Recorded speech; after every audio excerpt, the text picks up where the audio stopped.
Discussions in South Korean society about wartime operational control, OPCON, have also continued largely because of widespread misunderstandings on the term. That is because it is a misguided policy agenda built on misunderstandings. Recently, this issue has often been discussed using the term OPCON transition, but even the word transition is problematic to South Korea. From the U.S. perspective, it may make sense to say that authority once was handed over by South Korea during the Korean War is now being transitioned back to South Korea. However, from South Korea's perspective, the side receiving that authority, using the term transition is inappropriate. In Korean, one would not shorten the phrase to receive a transition into simply transition. If anything, the shortened form should be something like being transitioned. In reality, what is happening is that South Korea is reclaiming or withdrawing operational control that it once delegated to the United States, so the accurate term is reclamation or withdrawal. Yet progressives have preferred the word transition, apparently believing that reclamation or withdrawal would sound too serious to the public. When South Korea reclaimed peacetime OPCON in the early 1990s, the term withdrawal was used. Why should the same concept be described differently simply because it concerns wartime rather than peacetime? It is understandable that people shorten wartime operational control into OPCON because the original term is long.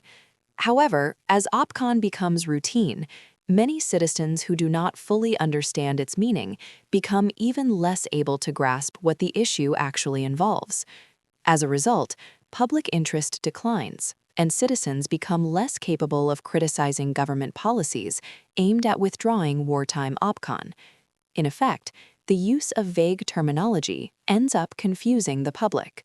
The most fundamental misunderstanding concerns the meaning of operational control itself. Operational control is the authority to coordinate and direct the key aspects of military operations so that multiple forces can pursue a unified objective, especially in combined operations between different countries or in joint operations involving many units. After all, when multiple forces fight the same enemy, they must divide missions, allocate operational areas, and coordinate other necessary tasks in order to defeat the enemy effectively. That is why one commander should exercise final and integrated command in such operations. The concept of operational control was created precisely for this purpose, to allow one commander to direct the operations of all relevant forces in a disciplined and unified manner during the operation. Because this principle is so important, it is commonly referred to as unity of command, and it is included in most countries' military doctrine as one of the essential principles for winning wars.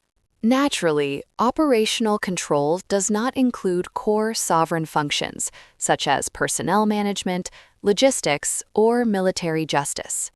During the Korean War, all participating countries accepted General Douglas MacArthur's operational control as commander of the United Nations Command. Even today, in NATO, a U.S. general serves as the Supreme Allied Commander Europe and exercises operational control over subordinate forces. A useful civilian analogy is a cooperative formed for joint sales. When many farmers produce similar agricultural products, or many companies produce similar industrial goods, and they seek to sell to the same consumers, it is often more efficient to appoint one representative to handle sales on behalf of everyone. For that reason, participants grant the representative the authority necessary to sell effectively and allow centralized coordination. But joining such a cooperative does not mean that the farms or factories have transferred their sovereignty to the sales representative. Some people argue that because the commander of the South Korea-US Combined Forces Command is a U.S. four-star general, the South Korean military is under U.S. operational control. Strictly speaking, however, he is a combined commander who receives guidance from both sides, the chairmen of the Joint Chiefs, the defense ministers, and the presidents of South Korea and the United States.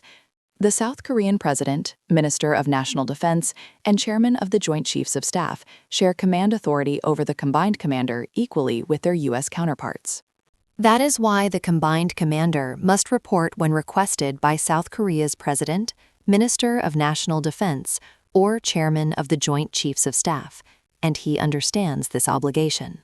If South Korea is dissatisfied with the current arrangement in which a U.S. general continues to serve as the combined commander, the reasonable response would be to propose alternatives, such as appoint a South Korean general as the combined forces commander, or rotate the position between the two countries. It makes no sense for South Korea to withdraw wartime OPCON and dismantle the Combined Forces Command simply because it dislikes a U.S. general holding the command. In general, operational control applies temporarily during the period of actual military operations. South Korea's situation is unusual, however, because the armistice has lasted for more than 70 years, which has extended this temporary arrangement far beyond the original intent of the concept. This is why South Korea withdrew peacetime OPCON in 1994. As long as war does not break out, the United States cannot interfere in the day-to-day operations of South Korea's military. Some argue that even if South Korea withdraws wartime OPCON, the current combined command structure will remain intact. But if wartime OPCON is withdrawn as well, the Combined Forces Command would have no authority to exercise and would inevitably have to be dismantled. The Ministry of National Defense has stated that it would create a new command, often referred to as the Future Command, with a South Korean general as commander and with some U.S. personnel assigned as staff officers. But if that is the case, why not simply adjust the existing command structure to fit new conditions, rather than invoking the grand slogan of OPCON transition and making the alliance more difficult? In that new command, even if some U.S. officers serve as staff, no U.S. combat units would be assigned under its authority. In that case, the new command would not be a true combined command. It would amount to a South Korean command with a small number of U.S. staff officers attached in a largely symbolic capacity. As in NATO, assigning a U.S. four-star general to the combined commander position is intended to give the United States a clear responsibility and to encourage greater commitment to combined defense. A commander who is formally responsible for the defense of South Korea will have strong incentives to request necessary assets more actively from Washington in order to accomplish the mission. Wouldn't the company be more likely to grow if we assign the CEO's responsibility to the wealthy business partner so that he has a strong incentive to invest his own money aggressively in the firm? Because this is a technical military concept, it is not easy for the general public to understand. Still, just as most progressive administrations eventually halted their pledge to withdraw wartime OPCON during their term, South Koreans need to move beyond the misconception that OPCON is the same as military sovereignty. Instead, they should understand that operational control is a practical tool designed to use U.S. forces more effectively in combined defense.